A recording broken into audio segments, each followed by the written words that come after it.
So President Trump likes you, right? Let's just cut to the chase. He's called you amazing, smart, he's called you a friend. But he's also said, before he first met you, he was thinking that NVIDIA was so dominant that he should break you up. I'm curious, how did you prep for your first meeting with him in January 2025? And what did you say to him that made him go, aha? Let's see, what happened? I happened to be in Florida to receive the Edison Award.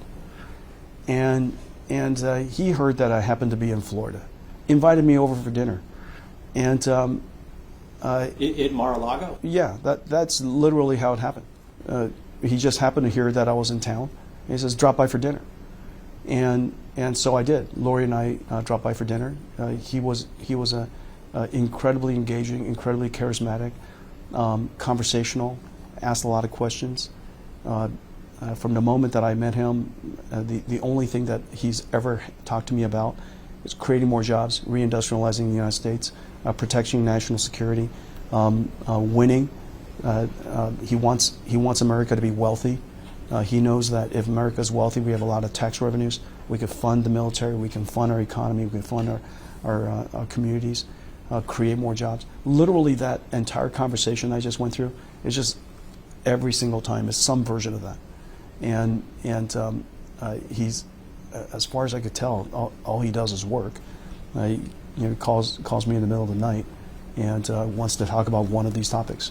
Now, there is also a delicate aspect of that relationship. You probably saw what Senator Elizabeth Warren of Massachusetts said. She wanted you to testify before her committee and then said, you can go to Mar-a-Lago, but not before my committee. And I'm curious, does the fact that Trump likes you create any risks with Democrats who might have the majority in the House and Senate in 2027? How do you balance that? Very, very simply. President Trump is our president. He's my president. And I believe that every American should want our president to succeed. We could differ with politics, but we should want him to succeed. Because when President Trump succeeds, our country succeeds. Whoever's the next president, whatever their political party, I will want that president to succeed. And so I want Senator Warren to succeed. I want all of our senators to succeed. I want the United States to succeed. And so if I could be helpful in any way to help President Trump help realize his agenda so that our country could succeed, I'm all for it. And what about this idea that's been floated about governments owning stake in AI companies, that they would own shares or something to that extent? Do you think that government ownership of the AI modeling companies is a good idea for the technology? I'm not exactly sure what they're trying to achieve. I haven't had a dialogue with them about that. But just remember that these are American companies. Their success benefits the stock price, of which many Americans are investors in. It generates taxes, of which helps many Americans. It creates a lot of jobs. And the AI companies is just one of the 5 layers. And so if they're successful, imagine all of the 5 layers and the jobs that are created across the board. And so I think that America has a stake in all American companies. When we succeed, we create a whole bunch of jobs, we generate a whole bunch of tax revenues. When we export around the world, we obviously bring back an enormous amount of revenues, create a lot of jobs locally, and so on and so forth. And so I think America has a stake, Americans have a stake in American companies already naturally in a whole lot of different ways. I'm not exactly sure what they're trying to achieve beyond that. The United States is woefully behind in energy production, which is one of the great things that President Trump has really advocated, to regrow, I guess, to generate the energy industry and to be a pro-energy growth industry again. Because without energy, that entire infrastructure on top cannot be created and produced. And so the first thing is to make sure that we are a pro-energy growth country again. For chips, infrastructure, and AI models, we are absolutely world-class. And then the layer above, the applications.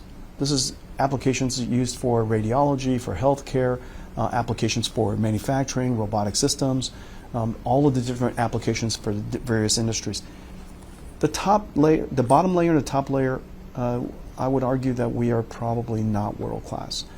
At the highest level, we have to be careful because we're increasingly describing AI in a way that causes communities and population to be somewhat concerned about it. I think that one, the technology is very powerful, so we have to build it with safety and security, and we have to build it with responsibility. We have to make sure that the regulations support it.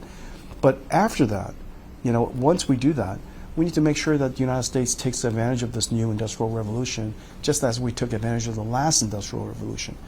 As you know, 300 years ago, the production of energy was invented in Europe, but somehow the United States took advantage of it. We industrialized it. We applied it. Companies like GE and all the appliances, and we celebrated the industrialization of our economy. With the internet, we did the same thing. With the computers, we did the same thing. We have to be very careful that artificial intelligence is new, next generation of technology revolution, that we're also enthusiastic about adopting it and make sure that we don't get left behind.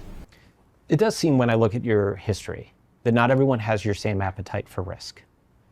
And I'm curious about that because so many people coming in this moment, right? And you know this because you get asked about it constantly. But like my Uber driver said, I think I should just have gone back and farmed. What would you say to people who are really concerned that might get a chance to don't get a chance to engage with you, and yet are truly worried because they see risks and don't have an appetite for that? I think the first thing I would do is I would engage AI. I would just open up ChatGPT. The first thing I would do, I would open up ChatGPT and go learn about what it is that this technology can do for them. However, with respect to the Uber driver, I just think it's incredible.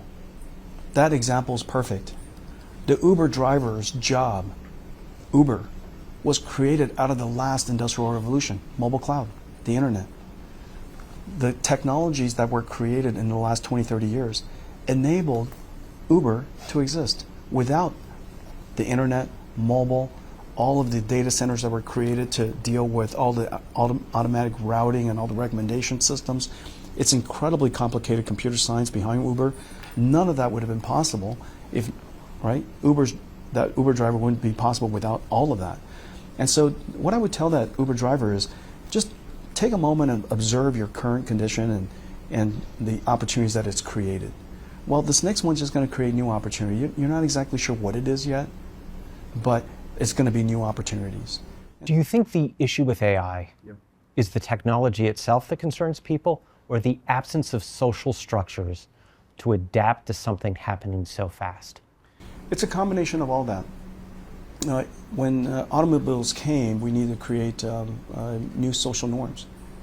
Back in the old days, you probably remember that cars... I'm not that old. Okay, well, back in the old days, people said that cars kill children. What is it about cars that would hunt down a child to kill them? Well, the reason for that was because in the older, when kids were growing up, they used to play in the streets. When I was growing up, I used to play in the streets. When cars came along, you obviously can't play in the streets. We now no longer have kids playing in the streets. We don't tell kids not to go play in the streets. And we have sidewalks, we have crosswalks, we have jaywalking is discouraged. And so all of that combination of social norms, regulations, safer cars, seat belts, and all the technology that comes along with it. It's all of it at the same time. So I think you have to deal with regulation, technology. You have to deal with social norms. What is the social norm that you think would make people feel the most comfortable? Well, the first thing is that I would advocate that everybody use AI. Just go engage it. There's the free tier of AI. AI is the greatest technology, has closed the technology divide more so than any technology in history. And the reason for that is because it's accessible, it's on the internet, and it's also free to use. There's a free tier, and it's easy to use. Unlike a microwave, you have to read the manual. Unlike a computer, you have to go to school and learn how to program it. With AI, if you don't know how to use AI, just walk up to AI and say, I don't know how to use AI, how do I use AI? 大家好，我是主播林家远。生活压力大，失眠、浅眠是现代人常见的烦恼。太阳星全效克菲尔益生菌现在进一步推出晚安加强版，添加水染伽马、色氨酸、茶氨酸、香蜂草4大天然草本。选择太阳星全效克菲尔益生菌，做好日常保养，身体轻松无负担。每日克菲尔，时刻美好 ，Good Feel Good。请上快点购为健康下单，输入推荐码有额外折扣。太阳星全效克菲尔益生菌基础版、晚安加强版，新包装改版，内容不变，抽取更方便。要吃就吃最好。